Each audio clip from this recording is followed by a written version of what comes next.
A little bit of a a little bit of a summary of what we learned until now, so we can jump into the next phase. We've discussed the dynamics of a student and teacher, and today we're going to take that paradigm and adapt it or demonstrate how the same thing applies in our own personal life. Just as a recap,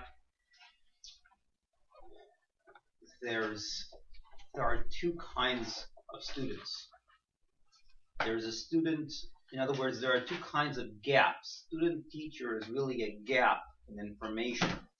So there are two ways how we can define a gap.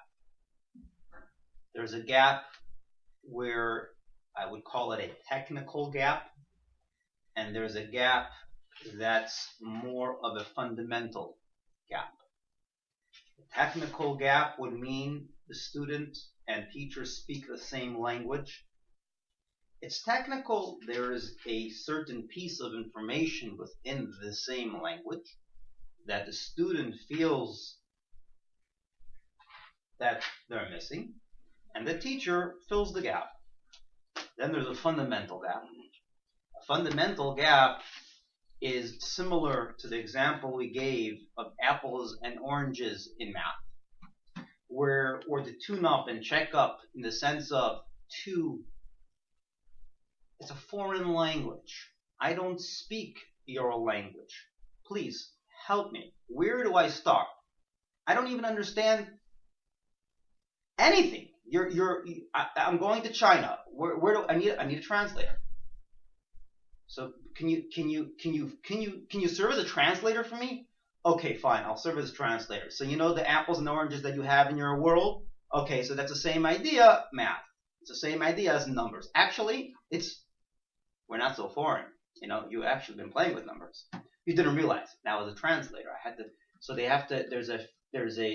In the fundamental gap, we need to first go into the new territory in order to learn that territory. So there's that first step of simply walking into this new territory. It's foreign. So those are the two kinds of students that we have. I call it the fundamental gap, and we have that in life all the time. I gave the example of you meet someone and you talk about the weather. Why do we talk about the weather? I feel like they're in a different world. We use the word world. We don't say, I feel like they know more than I do. No. Fundamental. I don't know where to start. I just don't have what to talk about with this individual. We use the word world. Interesting. In Kabbalah, the word world is also used to define a fundamental gap. There's actually 4 worlds, 4 fundamental gaps we need to overcome in order to aid these, however it's expressed in Kabbalah. But the idea of world, the idea of fundamental gap, that is key, because that's really where we are. We're in the world of, we're just like the children. A child deals with the world of touch and feel. In Hebrew, that would be Gashmi and Chumri. That's what a child's world is defined as. And we're all children in that sense. Human world, we're humans. We define things. Okay, so children are touch and feel, and we have the idea of also logical existence. But in the sense of spiritual existence, we're like children. We have that gap. And the question we always face is, so please translate to me. Give me a way how I can enter this other world. And that's what we'll talk about today. It's very nice. So we have this paradigm of student-teacher. Yes, we see it's the same kind of gap. So tell me, how do I step into this new world? How do I experience the same invitation that the child experienced by his teacher? How do I experience that in my world? In my in my foreign world that I'm trying to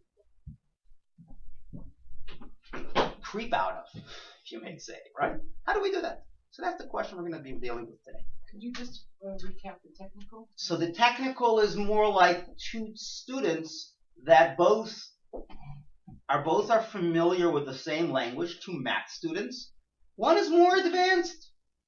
So, or you meet a friend and you're both scientists. You don't speak about the weather. You have a lot in common.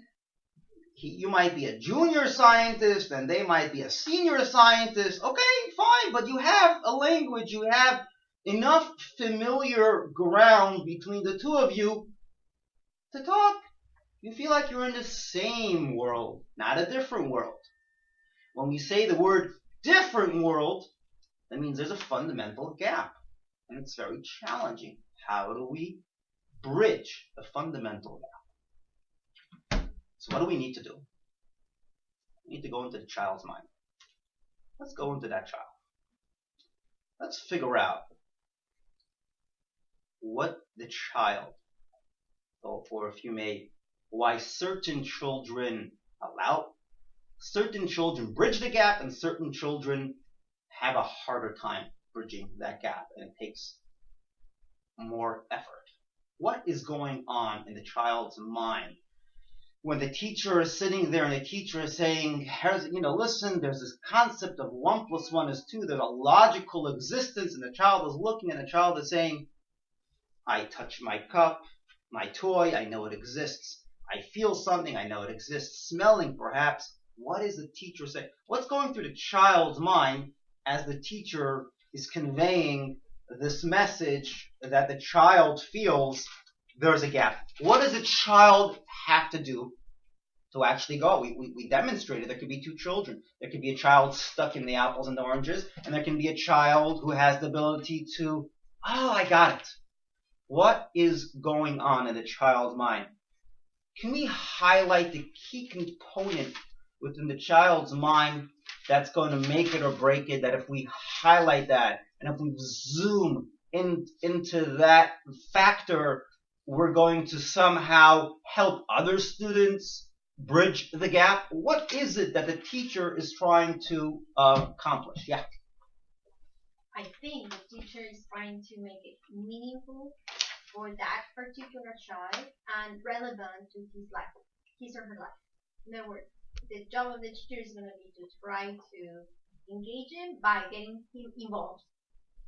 Good. So the teacher, like you said, relevant, engaging. The teacher is going to have to find, relevant would mean the child's world, and demonstrate to the child how this applies to his world. Like we said, the apples and oranges, which applies to the child's world. But then the question is, on the part of a child, what is a child? Remember we talked about there's a teacher and there's a student. There's always something the student has to do as well. Remember? Because we had teacher paradigm and a student paradigm. What is it? Some students won't get it. The teacher can be the best teacher. He gave them an example of apples and oranges. He really brought it down to the toys, to the puzzles, to the world of the child. And some children got it, and some didn't. Why? Because of the first 3 years of life. They don't get enough vocabulary, and they don't develop the ability to, it's like they don't have the tools to conceptualize what you're trying to explain to them because they don't have the vocabulary. Good. That's what I think. Okay, so I'll at least in the case of maybe in the case of this kindergartners, child, for example. Right. So in other words, background. They don't have, they've done a lot of research on this. It's like the first 3 years are absolutely critical. It's really your vocabulary level by the age of 3 pretty much determines so much about how far you will go academically once you, So what you're saying is that the child's, so if we somehow peek into the child's mind and try to read his thoughts, her thoughts. So what the child is saying, yeah, the toys, yeah, I know the toys. That other thing that he's talking about, that's like an adult thing. I know what he's talking about. There's a blockage in the child's mind. You're bringing out how it's naturally there. But let's verbalize that natural block in the sense of a thought pattern. what's the child thinking? The child hears something. So when he hears his world, he's going to say, yeah, the toys, the apples, yeah. When he hears the things that don't fit, that's like adult stuff. Right. That doesn't it's make like sense. a foreign language, and So there's a blockage there. Mhm. In our life, we do the same thing. Let me give you a different example. Someone is health conscious, and he's talking to someone who's not health conscious. A guy who's a nasher, like we say. And we can try to explain to the nasher about being health conscious. The nasher looks at you and the nasher that's like pretty healthy. It's bouncing right off. It's beyond. Why is it beyond? Because he decided it's beyond. By a child, it's perhaps naturally a natural block. But by an adult, it can be a decision we make of a blockage. That's mishigas. I'm not even going to go there. I don't want to hear about it. I don't want to hear about it. Even before he hears, he doesn't hear. I don't want to. Right? It's not for me. As soon as you start that topic, yeah. But isn't that based on a person's experience? The child's experience, you want to go back to the child. Isn't it also based So- on adult experience? Well, I'm saying the It's the adult same thing for an but adult. one's a child, so we're talking about human development and experience. So sometimes experiences we have can dull our appetite. Like, for example, someone had a bad experience with someone who claimed there's a health benefit to something, and he ended up ill because of it. Someone sold him onto something, and he ended up just making money off him. So now he has a bad taste to anything with the word health. So he created a blockage. That can happen. But as we can understand, that's an unhealthy choice. Just because an individual who claims they're a health maven tricked you, that doesn't mean you should create a blockage to something which is good for you. So, yeah, experiences are usually a major factor. A lot of times, it's convenience. Simply, we're comfortable in our comfort zone. Many, many times, the core people don't like to change. I mean, it's core people. People like to stay where they are. And some people are more adventurous. But many people are, it's not my comfort zone. That's not what I'm used to. It's foreign. Do you want to go to China and start talking a different language? You don't want to. Why should you want to go speak another language? There might be great things they're going to teach me. There's wisdom. There's a lot of stuff going on there that I can learn from. But why should I go out of my comfort zone? I have no reason. I have no hunger. Remember we talked about the student is hungry? They're not hungry. So when you're not hungry, you're passive. And when you're passive, you don't learn. And when you're passive, you don't grow. When you're passive, you don't break through boundaries. And when you're passive, you don't get introduced to new worlds. If you're going to stay in your own social setting, you'll stay with the same friends. If you're hungry, you'll meet new people.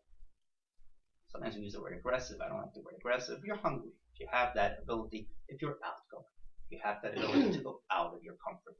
Out! That's when you bridge. Now, so what's going on here in the child's head? A talented teacher, what is the teacher going to highlight to the student? Yeah, it could be naturally the child is not ready for it, but even when the child is ready, we still need to highlight this. Listen, I'll give you an example of swimming. I remember the first time I needed to dive into the water, I was afraid. Like a certain fear of diving in the water.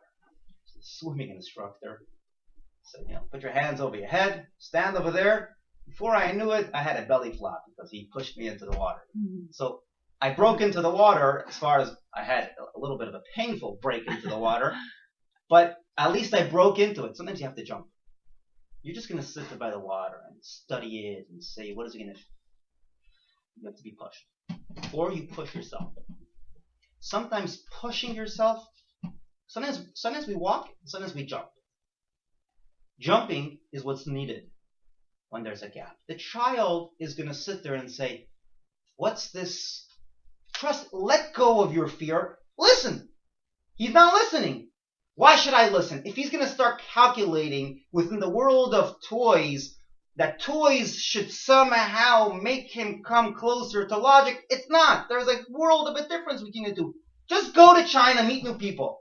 What am I going to do in that new room over there with all these people? It's going to be so intimidating. Do me a favor, go there. You'll see for yourself. How am I going to jump into the water? Just jump. How's it going to feel? What's exact? Just jump in. You'll see for yourself. Yeah, in the beginning you don't really get it, but now you're in that world. So, Rabbi, how do we address the question of the hunger? How do you make somebody hungry? Because you can push someone. Yeah, you can, but really, I've worked with students in the past, and it doesn't really need to be students. It can be around your family members that you can see, and I don't know. In my mind, I've always thought that it is part of your makeup. It's like it's your personality. It's like you some people are just natural inquirers, and some people are just not. But that would be to say that everybody who's not hungry will never be hungry, and so there's no growth, right? Mm-hmm. So we can say that. But I think the fundamental thing is, how do you awaken the hunger? That's a great question. So there's a few, split it to three. There's pushing yourself, there's others pushing you, and there's which is life experiences. There's probably three components. Life circumstances. Yeah. So let's go through that. And that's going to be the sequence of what we're heading at. Because once we identify once we now identified the real key that's going to unlock the door to growth, which is hungry. But how do I get to that hungry? Where does that come from? We identify it. Jumping, pushing, these are key words. But how do we express it? Well, first of all, there's an ability for me to jump, which comes through awareness. Okay, that's number one. There's many times I don't know to jump. I'm not aware of it. It's not just that I'm not made out of stuff that make me jump. There is also awareness that I need to know a little bit about the jump and how it plays out, and then I can jump. A lot of times it's awareness. There is also a factor of others pushing you, which is when we have, there's an expression in Talmud, ein choivish matiris atzmoi. A prisoner can't free himself. Or if you want to say, you can't be totally objective. If you're the one making that decision, we're subjective. So there's a second component, which is others, and we'll get to that too. Yeah. So there's also an expression, taste and see. Taste and see, which would mean to say to jump, right? That you should just jump into it, and taste it, and you'll see it. No, this is the second, because you don't even know what it takes, but somebody has to offer you the taste. Oh, someone should offer you. An outsider should offer you. It's coming from the outside. It's an outside taste and see. Yeah, there you go. Which is, so there's either you deciding to taste it, or someone offering you to taste it. Two components. I'm talking about The offering. Very good. Okay. That flows in the same theme as a second component, second factor. You wanted to say something? Makom Shan Zman. Does that relate to this? Mokim what? There's I think it's Makom Shan Zman. Mokim and Zman. There are three words that go together: Makom, Zman, and. Well, what we're referring to, Mokim is place, Zman is time. Time and space are part of our reality, but we're talking about how I can change the places I go to, the times. How do I change my routine? So there's three factors that change my routine, change the times and places that I'm used to and that I'm engaging with as of now. How do I get to new places? The first one was I jump. The second one was others can make me jump. And the third thing is circumstances of life that we come in touch with that teach us aha moments that we can come in touch with. And I'm going to go through all those things. The third one touches on challenges. And we're going to build up those three things. How that plays out today, we're going to be focusing more on the first and entering the second. And as we go on, we're going to touch also on the challenges, because eventually it's all about. I want to focus on mainly the first because awareness is very powerful. Look at the world today. I think awareness is the most powerful. Look at the world today. Today you have health shops all over. People are so much more into health. You have whole brain, soul, and all that. Many people have changed lifestyles. Where did that come from? Awareness. Awareness is a key factor. Education. We're humans. That's what Chabad is really based on. That awareness will be the tool that will help you. There is also always a need for an objective outsider. It's a need, which is another discussion. Bribery blinds the eyes of the wise. It doesn't say it can blind. It says it will blind. It's a fact. What does that mean? That means to say, so there's a story that I usually tell associated with this topic, which is a peasant was a king went into the forest and sees these targeted, they shoot these archers, and it's like a little circle, and you have to get it straight into the middle. So they practicing. This peasant that had Amish in the middle. So the king was fascinated. How do you get it exactly in the middle? The peasant explained, I have a trick. I first put the dart in the tree, and I make a circle around it. So it's always exactly in the middle. So the idea behind it is we're subjective. We create the darts, and we create the circles around it. Yeah, this is the value that I have. It's a comfortable life that I like, not the value that I have. I usually have already defined goal before I embark on my value. I already know what I want before I start seeking. I already blocked out certain roads as impossible, closed, stop, do not enter, dangerous, before I even thought, maybe that's really good for me. So I have already decided before I started seeking. And that's called a sheikha di'avar eneicha. Many times a friend or an outsider has the ability to say, come on, don't you realize? Look at that. Okay.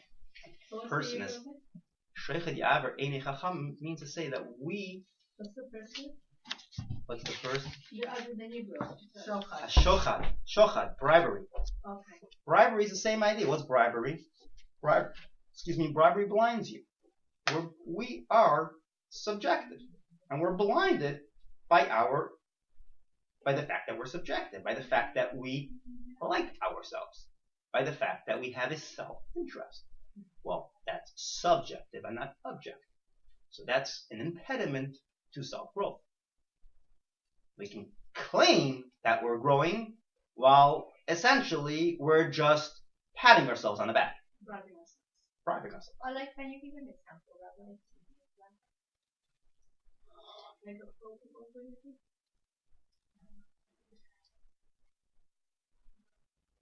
Or in the topic of health. In the topic of health. For example. In the topic of health. How do I find my person? Okay, so a person can say, it's too schwitzy to exercise. And I'm so healthy, I don't need it. I'm fit. I'm young. I'm fit. My age, it's not needed. They're going to convince themselves for their age, it's not needed. Who said you're right? How do you know you're so fit? You're saying you're fit because it's too schwitzy. You're not even going to find out whether you're really fit enough not to have the exercise. So you already decided that you're fit. Right. So you convince yourself. You create yourself with some kind of logical rationale that seems like it makes sense. And you can even say it to a friend, and your friend's going to shake their head if they're not your real friend. And if they are your real friend, they're going to say, "No, Yankala, That's not how it works. Yankala, come on, this is not how it works. You're just simply afraid. You're just simply you just don't want to have that effort. You just don't want to schwitz. Go schwitz. You need to schwitz to be healthy. Go do it. If they're not your friend, they're going to just shake their head. Right. So a good friend is needed for growth. Who can say, that's fooling yourself. Okay. So let's go back to our core conversation here. The child's resistance. And if you look in the paper, let me go through the pointers over here so we can really tackle the resistance. That's what I want to tackle today. The resistance that we have to growth. If we are aware of that, that helps tremendously. The mere fact that we are aware of our vulnerability and how we are the biggest impediment to our own growth, that's already like a diagnosis of a problem, which is already a half a solution. That's a tremendous, the more we are aware of it, the more we can seek real help. Because when you know of a problem, then you can kind of, when you're telling yourself, I don't want to schwitz, you're kind of asking, is this also another example that I'm subjective? When you're aware of it, you can ask yourself that question. And then you can approach someone. You can ask for help also. So that's why awareness is the number one.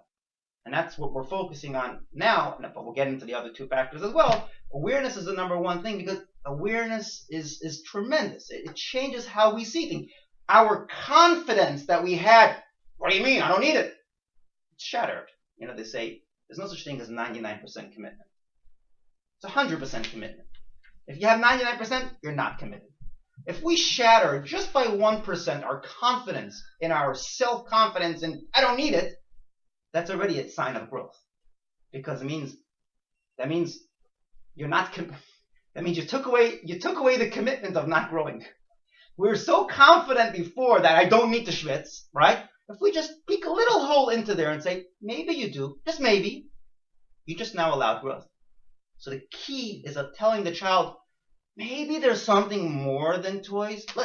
Maybe actually swimming is a good thing. It's going to be fun. You think it hurts. It's going to be fun, maybe. And then there's always that the child has to jump. The child has to jump. The person has to go into another place. Go to that new setting, social setting. Go to this new place. But the awareness helps. So there's two stages. There's letting go of your previous self. It's called Sumerana Seitoi. There's letting go of your previous self, and there's jumping into the new self. But you can't jump if you're stuck with your previous self. So the first thing is telling the child, the awareness, let go. You have to let go. Now when you're saying jump, someone is listening, and you can help them jump into the next setting, or you can help yourself jump however it plays out in A and B. Yeah, so let's see this inside. So we have, I call it 2 steps to freedom. There's ignoring our fear, and I call it fear. But it's not real. It's a fear. It's not a real thing. And there's jumping into foreign territory. The jump. There's ignoring, and there's a jump. And I use the word ignore. Don't rationalize with it. Don't start saying, should I really? You're never going to get anywhere if you're going to rationalize. Because you're stuck in your apples and oranges. You have to simply ignore. Certain things we ignore, which is very tricky because when we're gonna translate this into life, we're gonna say, why should I ignore it? I have to have an answer. Certain things you ignore. Yeah, but we'll get there. Like what things, Rabbi? So which things do we ignore? Like what? I'll give you an example.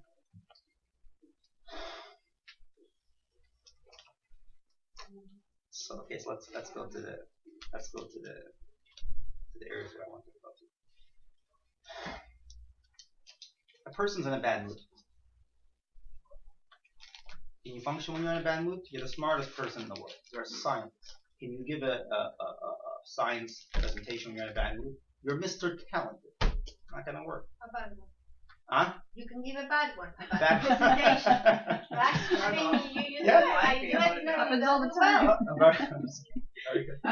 So you have to. So what's in control of a person? What's in control of a person? Passion, the ratzon. In Hebrew, it's called the ratzon, the desire. That's like the batteries. Talents flow afterwards, flow from there.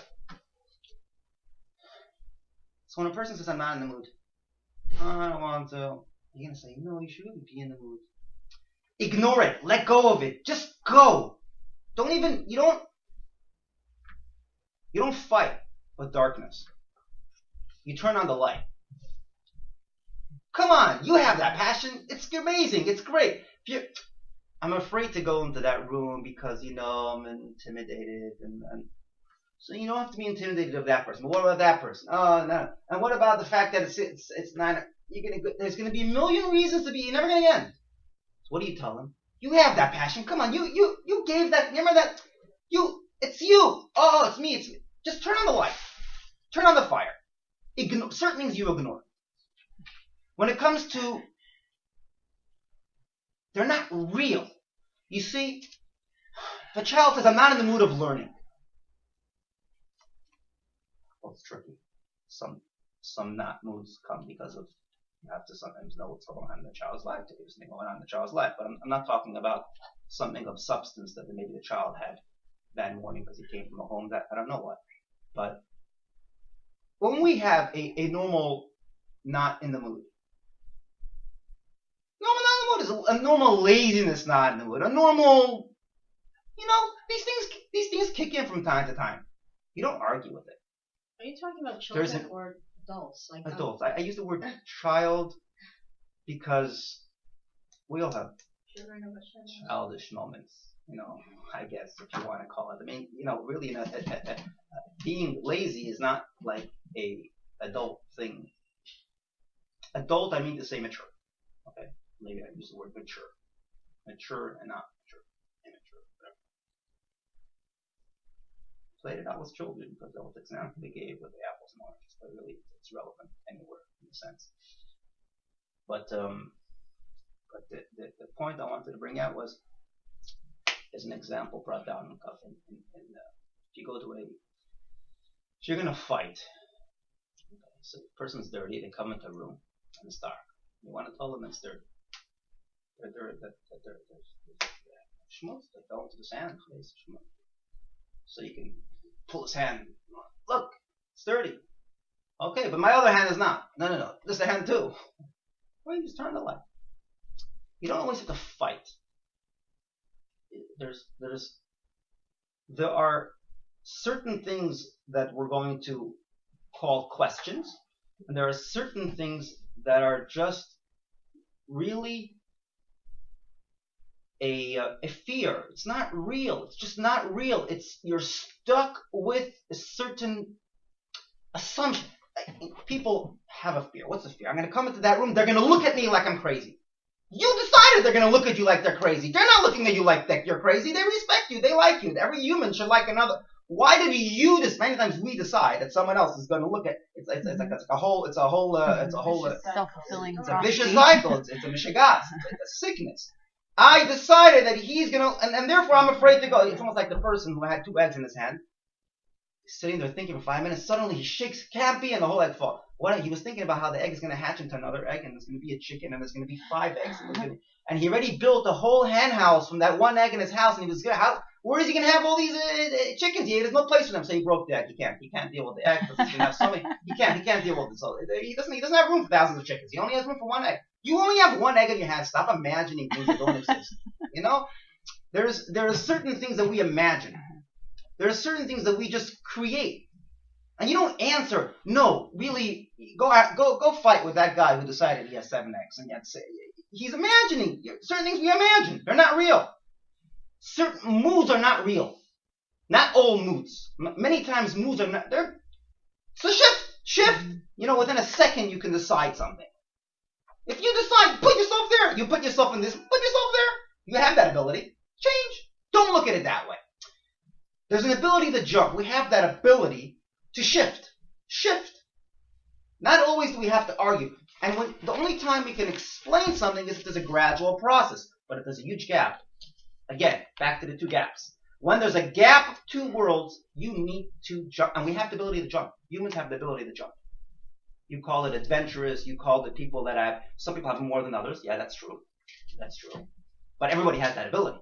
I once was thinking, is it really something that's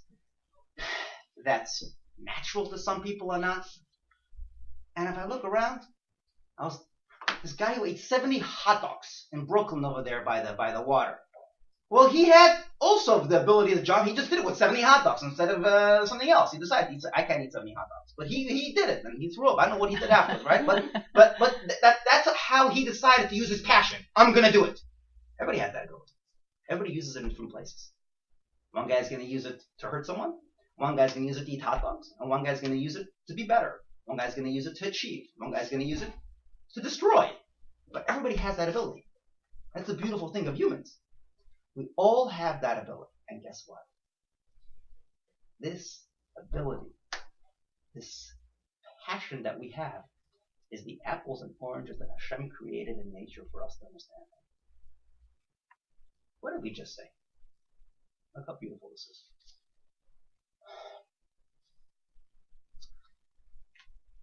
What's the real reality?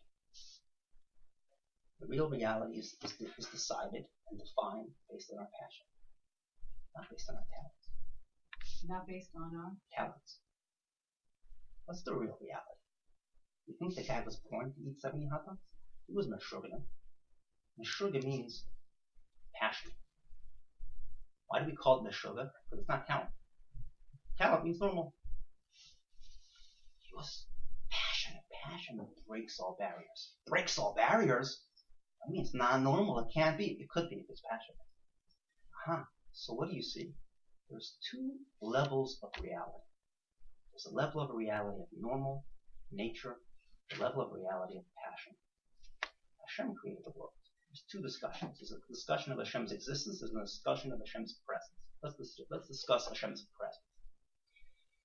Most of the challenges we have in life, contradictions, by Hashem's presence. Hashem exists. There's a normal. There's a world. Can't be. But if we think a second, what does it mean He created the world?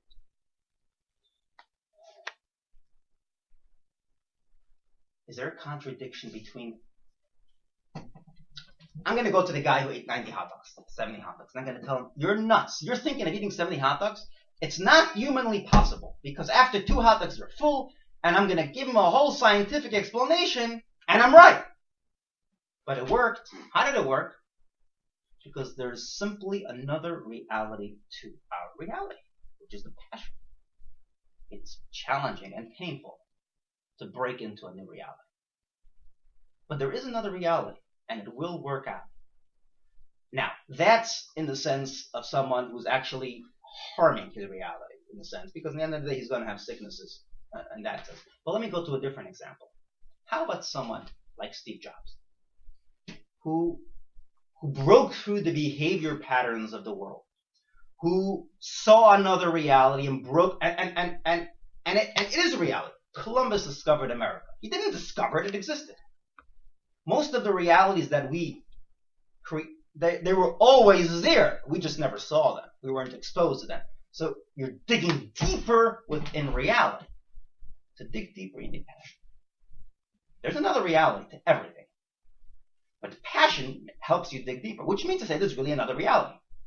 The Eibishter created the world. Most of the problems that we have, most of the challenges that we have, let's go through a few challenges that we have. People have, how can Hashem say in the Torah that a person, how can he intrude into my privacy of my life? There are certain mitzvahs that seem like they're intrusive into a person's privacy. Relationships, wherever they may be.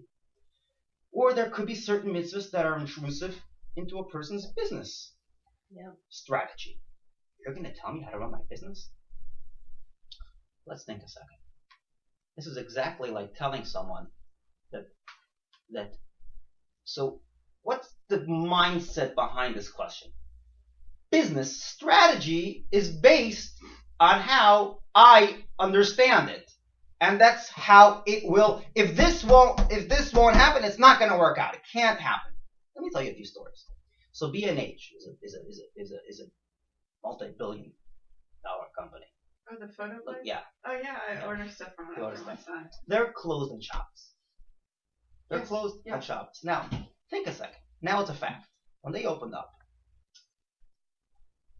any industry insider is going to tell you most shopping happens on Shabbos. It's a fact. Shabbos. Any weekend. Black Friday, they close on Shkia. When it comes to Shkia, they close. When it comes to sunset, they close. They even close their website. Isn't it a insider of the insiders are telling you this is counter to the business is telling you it won't work out. It can't be. You can't be successful by closing on Shabbos. You're running a company, and there are rules in this world, and you can't be successful if you're going to go ahead and close on Shabbos. You can't. The rules of the world, nature, the way we perceive those rules. Now, what did they do? They looked at those rules. They looked at those rules the same way you look at the person who's afraid to go into a room because someone else is going to look at him and make fun of him. They said that's a perception. Who said? There's a creator to this world. You decided that that's the only road to success. You decided that this is cemented into creation, that the only way to make money with photos is to open up a shop. That's not true. That's right. There's a passion, there's a deeper reality. There's the creator. The creator means to say the creative energy that we have, passion, rutzing. Hashem created the world. It'll work out another way too. Why did you decide that's the only way to work out? Because that's how you understand it. It's almost like talent versus passion. It's the same idea. Talent, they're right. According to the talent, according to the way things run, usually it's not going to work out. There's another story that I came in touch with. So, Rabbi, it's like running your life based on assumption, right? Who said that if you close on Shabbos, who has the information to say, to look at all of the videos and say, so if you Hashem, close on Shabbos, who can tell? It's your opinion. You know, it's just an opinion. Well, it's just one thing among. The truth of the matter is, if you ask the business world, go into the business world, and you ask them, it's not just who said it. It's not. It's common knowledge. It's almost like telling you a car runs on 4 wheels and it's not going to run on 3 wheels. It's almost the same thing. I spoke to I'll tell you another story that I actually know. There's a business developer. I'm just giving you practical, relevant examples in this world where we can play out the same idea, and that's what we're going to be doing in the next few classes, to play out this mindset of where we ignore and where we answer. Perceptions of reality we can ignore. Certain things we need to answer. But perceptions of reality is really a continuation of this gap that we just created, rather than it's a real entity. So there's a business developer in Israel, his name is Levi, and he bought a mall in Ramat Aviv. Ramat Aviv is a very secular neighborhood, and they don't keep Shabbos there. And the mall was open on Shabbos. When he bought it, he wanted it to be closed on Shabbos. I actually heard from one of his accountants. He told me, when he said he wanted to close it on Shabbos, we told him it's like driving, he gave me this example, it's like driving a car on 3 wheels and not on 4 wheels. He said it doesn't work. In the shopping industry, that is when they shop, period. It's just not going to work. It just doesn't make sense. We told him it's not going to work out, but he did it anyway. So I said, how did it work out in the end? He said, people changed their pattern of shopping. Instead of shopping on Sunday instead of Saturday. But in the beginning, the experts, and they had reason for that based on real data, based on behavior pattern of the past, X amount of years, right? It's not going to work. Who decided? So many of the things that we feel are intrusive are actually helping us. The same thing is, there's 2 examples I gave. Yeah, there's 2 examples here I gave. Because in the end of the day, passion is key to everything. If we follow the passion of the world, if we follow the creator's design of the world, then we're not stuck in the natural expectations, but we're freed up and we can live with the creator's design's expectations. So if he said there's an expectation from a certain behavior pattern and you feel that that expectation is a contradiction to the way we perceive that behavior pattern's expectation, well, obviously you're not going to get, not obviously, it's challenging, it's tough, it's a tough moment, but if we understand that this is just like a child, this is time to jump, and you will see after you jump that it can't be, it's simply impossible that he would tell you something to drown you, so you should commit suicide. He doesn't tell us things to hurt us. He's telling, who's us? The creation. He created the creation not to drown it, but to create it. So if he put rules to it, he did it for the benefit of the creation. So the creation might assume and perceive at the moment that it doesn't really fit, almost like the person doesn't want to go into the room because everybody's going to make fun of him. That's your assumption. That's not reality. Columbus found them, didn't find. It was always there. You have to let go, explore, let go, jump, get into the ship, and you'll see there's a new reality that you just never experienced before. But it's not coming to. It's there. It's there, and it's real. It's true. It takes effort. Some people are born to jump. Some people it takes time to jump. But the idea is jumping. But once we understand the paradigm of jumping, we can adapt that in other areas of life, and that helps us see other realities. The reason why I brought happiness, the reason why I brought the two examples I got is mikveh and meiser. Remember we talked about the no brings to a yes? That was number 7. The no brings to a yes, right? We talked about the no. We have quite a few classes on that. So this is where it plays out. The yes that we have is the rules that we experience, the perceptions that we have, the reality that we feel in. This is the yes that we have, in creation. Every person has their comfort zone. Is the yes. That's where we are. Well, that's not real. That's not really you. A person's going to say, what do you mean it's not real? A person's going to say, it feels good, so that's me. Not everything that feels good is really you. Usually, if I gave the example of jogging versus the couch, right? Couch happiness feels good, it's comfortable. You can't compare that to when a person jogs and feels good afterwards in the sense that he's satisfied, he accomplished something, he's healthy. You need to schwitz to have that satisfaction, which is the ultimate satisfaction, which comes after a no. It doesn't come through a yes only. A yes only is a sick person is lazy on the couch and doesn't do anything, right? So the person who has that perception of life of the yes, the comfort zone, doesn't go out of it, doesn't have the no, doesn't experience his real self. What does Hashem tell us? Torah mitzvahs is not a bunch of no's. It simply ways how to unleash our real self. For a Jew to unleash their real self. And the beautiful thing is there are certain mitzvahs that really highlight a mikveh is a time in relationships that there's a no. There's a time when it's permissible to have relationships. There's a time within the cycle that there are relationships and there aren't. To know, some people look at it as a no. It's not a no. This is embedded in every area of life. There's a no and there's a yes. And the no enhances and refreshes rather than stops and squashes. But it depends what kind of no. Meiser, you give away 1/10 of your money. Hashem says, I promise you you're going to become rich. That doesn't make sense. Usually when you spend money, you lose money, unless you're investing it.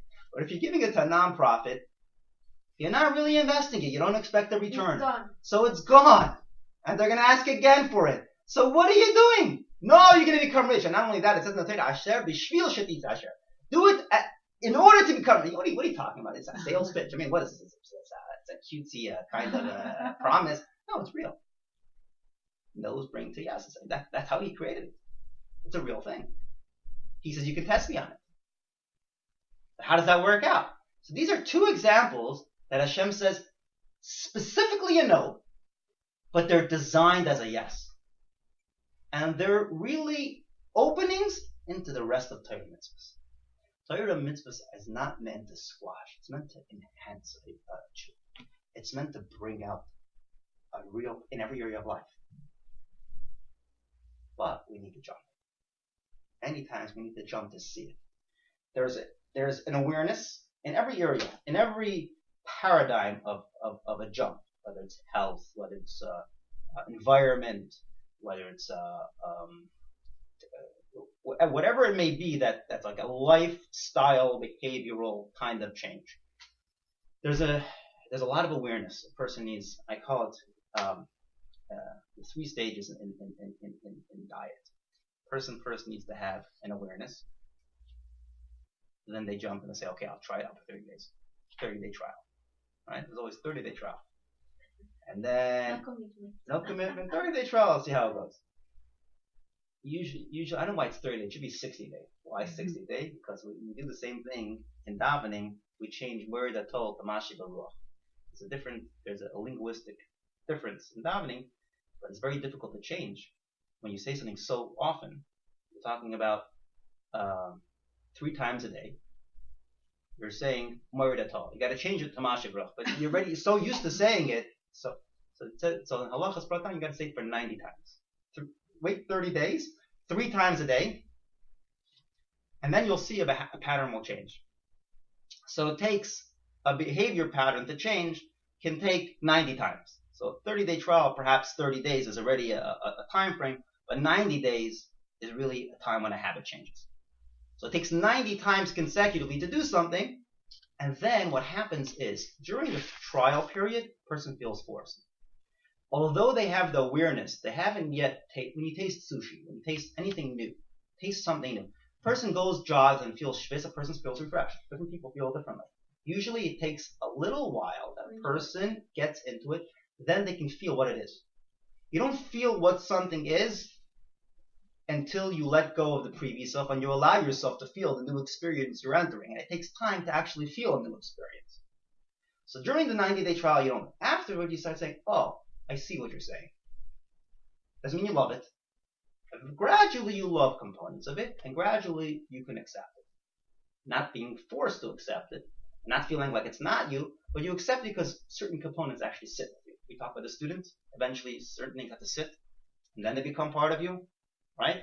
Talk about the student. The student gets 3 stages. First part gets right away. He senses, and he doesn't get it all.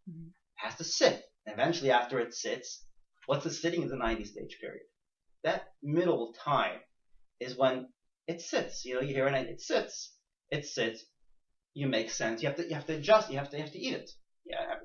Taste something new. In the beginning, whoever came with this idea of raw fish and selling it in the beginning, I'm sure they had a hard time selling raw fish. Right. But with the right marketing and the right people eating it, it became a fad, and people eat raw fish today. Right? That's how it works, or whatever they put in raw rice. So or cooked rice, right? Steamed, whatever it is, right? I know we're almost done, but Yeah. it may not be the answer today, but I just wanted to let you know that what I'm thinking is I see how this whole thing is going to apply between our relationship and God, the Shua, and I see, how it relates. But I'm speaking about my experience when I am not by myself jumping. I have a husband and 2 children, and we all need to jump. Right. And we all have we're all Different parts, different. Right, our legs parts. jump differently, and they Right. reach different heights, right? And you cannot just jump by yourself and leave your family behind. I don't think that's what God wants. No. Right? I'll share with you a story. Yeah. Because we have a little bit of time left, I'll share with you a quick story. There was a person that came to the Rebbe, and he told the Rebbe, he said, I love my wife dearly, and but I want to do certain mitzvot, and she doesn't. What do I do? So the Rebbe said, there's one mitzvah you don't do. There's what? There's one mitzvah you're not doing. I said, what? I told him, You and your wife. So he said, show your wife. There's a mitzvah in the Talmud to love your wife more than yourself. If you do that mitzvah, everything will be fine. So what do you mean? He says, your wife is sensing that you love something more than her. And that's why she's not comfortable with that. If you show her that you're real, and it has no impediment to do, it doesn't infringe on how you view her, well, she'll respect you for that, and she might actually join you for that. But as long as she feels that you feel better, you know more, then you don't love her. You can't let her feel that. So that's the mitzvah that you have to adapt, and everything will be fine. Like we never told her. Wow. So this has a lot of meaning behind it. And it's anything. It has to do with diets. Someone's healthy and their family's not healthy. How do I get my family to be healthy? They want to eat nacho. Don't preach to them. Don't tell them anything. Well, you have to show an example. If it's good, it's good. If it works, it works. Right? If something works, then people take it. If it doesn't work, well, it doesn't work. So we'll get more into that as we go on, but I did want to hear that story. Is that also the idea of hashgacha pratis, like succumbing to the idea of surrendering to Hashem and believing that everything that happens is there for your benefit, even though it doesn't feel comfortable, like with life's challenges or... Yeah, we're going to get to hashgacha pratis does link into this. There's a design. There's a designer, not only in nature. Yeah, and even, it does have to do with that. And even in the things that seemingly, because for a while I was grappling with the idea of bechira chavshis and hashgacha pratis. Bechira chavshis is that we have free choice. Hashgacha pratis means it's by divine providence. The two go together. So this does link into that, and we're gonna, as we go on, this links into challenges. Then I realized that even the decisions that we make are based on the limited knowledge and life experience that we have at that given point in time. Mm-hmm. And that in itself is hashgacha pratis. And if it doesn't lead us to a good space, that means that that this voice of like we could have done it differently is really, it's a horrible voice and means that we are not really believing in the idea of hashgacha pratis. Let's take one step at a time. You're right. Many times the voice that you didn't do good enough is simply there not to help you, but to confuse you. You're right. And the voice of do better is not necessarily do better, but just trying to stop you from doing better. But we'll get into that. We'll get into this conflict. So complex is let's get to gradually, because first we have to talk about what it means to jump, and then the designer versus nature. Now that we have designer versus nature, we can discuss more about what nature is, what the designer is, how they play together, what we do, what he does, how we make a decision. Is it our decision, his decision? These kind of things play in our role, his role, because you taught me to listen to him, so what about my role? All these questions now naturally come as we go on in this discussion. So my conclusion was that we're always good enough, and then when we have the awareness, or maybe you want to call it the aha moment, that like that we're not good enough, if we use it as a learning experience instead of like I made a mistake, that's okay, but use it to learn from, then it very good. Helps us. That's the idea of tshuva, the concept of tshuva, and Hashem created us to be in the struggle and to have this learning experience. And that means that that also means that I don't believe in the concept of tshuva. Let's get there. Let's do the step by step. The learning experience we'll talk about what it means. The word learning experience is a great word. We're going to talk about that. Learning experience. I had an experience. It wasn't good, but I'm learning from it. So now it's a design. There's something to it. And it's the idea of like a Baal Tshuva that we're all Baal Tshuva. Nasa Kazachios. That's what a learning experience is. Baal Tshuva, 100%. We're all Baal Tshuva. We're all learning in life.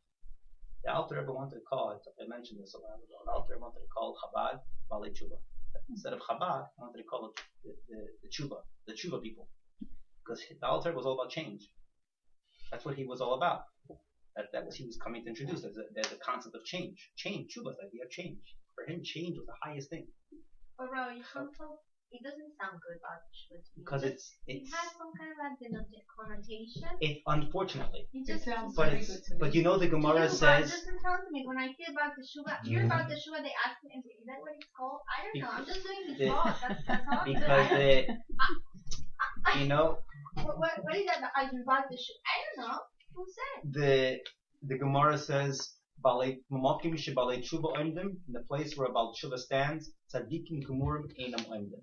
Even the highest level of a tzaddik doesn't attain that. It's very simple. When you are born with something, who knows how to make money? Someone who made money or someone who inherits money?